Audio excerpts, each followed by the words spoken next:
आदाब, मैं मुमताज आलम रिजवी और बात करूंगा मैं भ्रष्टाचार की। मोदी सरकार में क्या भ्रष्टाचार हुआ है? क्या ये 2024 के लोकसभा चुनाव में बड़ा मुद्दा बनने जा रहा है? क्योंकि खुद आरएसएस ने अपने पर्चा जो उनका होता है द ऑर्गेनाइजर में एडिटोरियल लिखा है और जिसमें भ्रष्टाचार को एक बड़ा मुद्दा बताया है। कर्नाटक में जो हार हुई है उसमें भ्रष्टाचार का बहुत अहम किरदार रहा है, क्योंकि पहली बार ऐसा हुआ।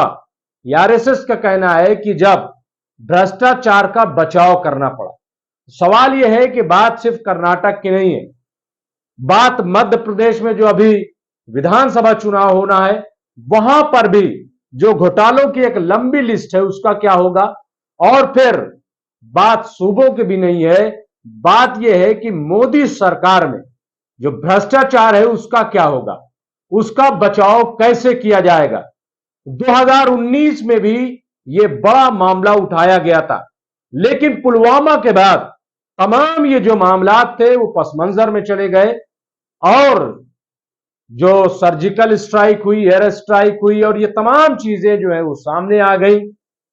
अब तो ये बात भी सामने आ गई है, जैसा कि जम्मू कश्मीर के पूर्व गवर्नर सतपाल मलिक ने कहा भी है।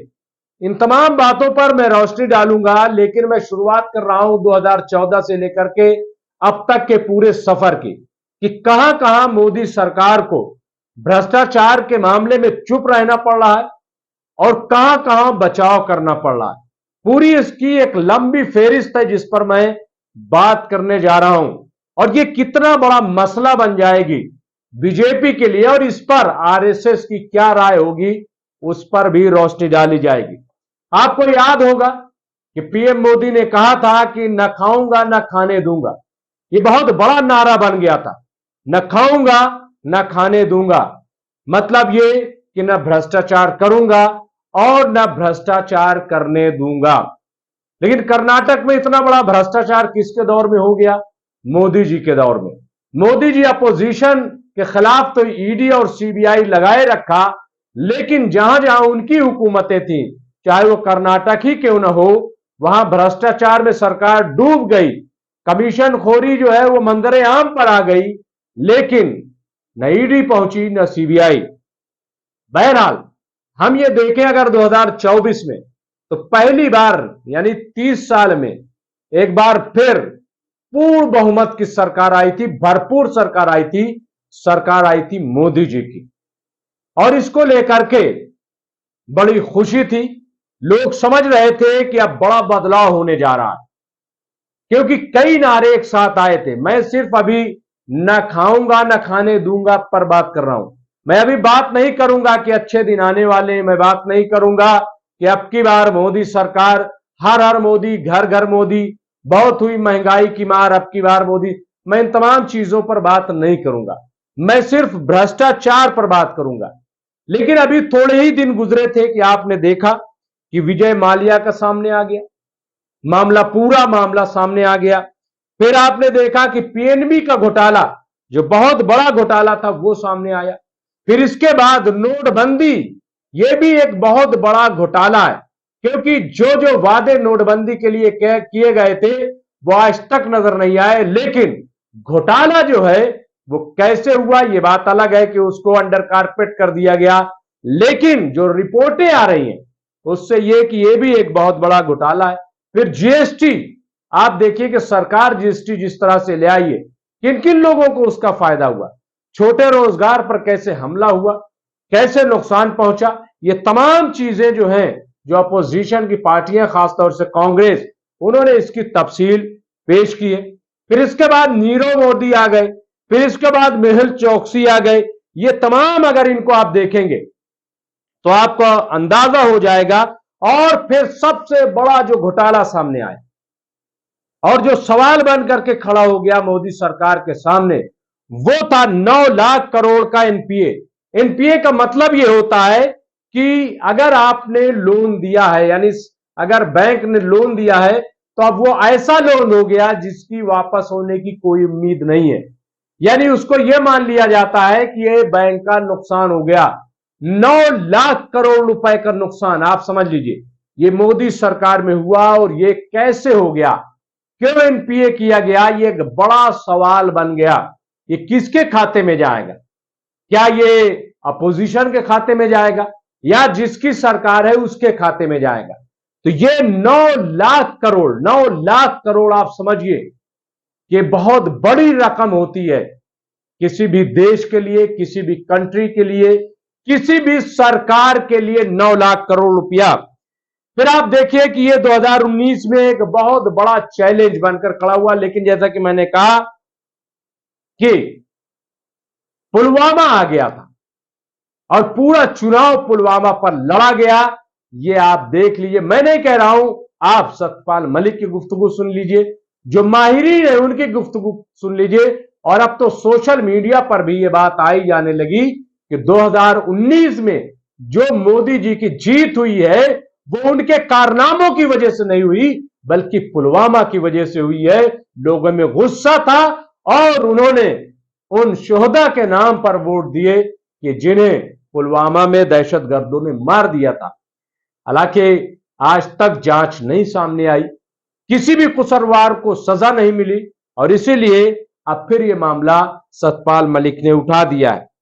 अब आप देखिए कि यही वो 19 का दौर था कि जिसमें नीरव मोदी को छोटा मोदी कहा गया और कांग्रेस के लीडर राहुल गांधी ने चौकीदार चोर है का नारा लगाया।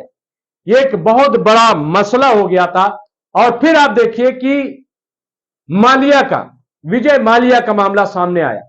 9,000 करोड़ रुपया लेकर विजय मालिया फरार हो गए। अब यह रिपोर्ट है कि 1 मार्च 2016 को राज्यसभा की रिपोर्ट है कि विजय मालिया मौजूद थे, लेकिन दूसरे ही दिन वो फरार हो गए। किसकी सरकार थी? मोदी जी की सरकार थी। कौन फरार हुआ? विजय मालिया फरार हुआ। कितने करोड़ का घोटाला करके फरार हुआ?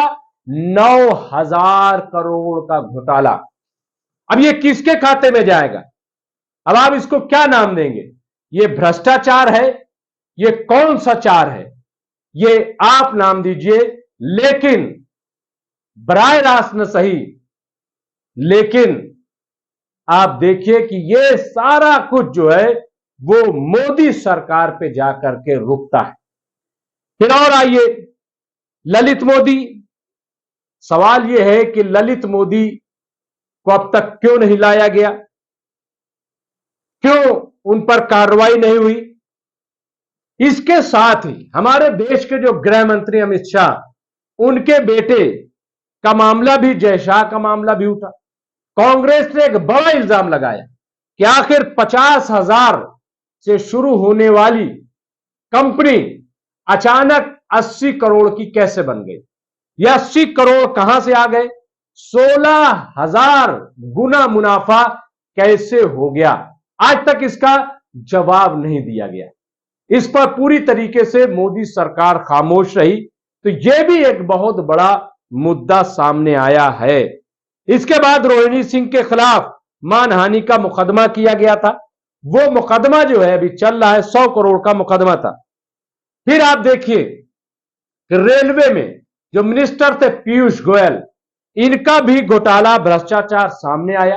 हालांकि पीयूष गोयल को हटा दिया गया, लेकिन अभी इस पर जवाब नहीं दिया गया कि जो भ्रष्टाचार हुआ है।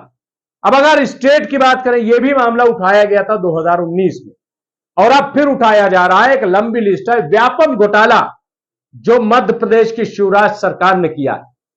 जब पीएम ने कहा न खाऊंगा न खाने दूंगा, तो सवाल यह है कि व्यापम घोटाले की जांच क्यों नहीं की गई?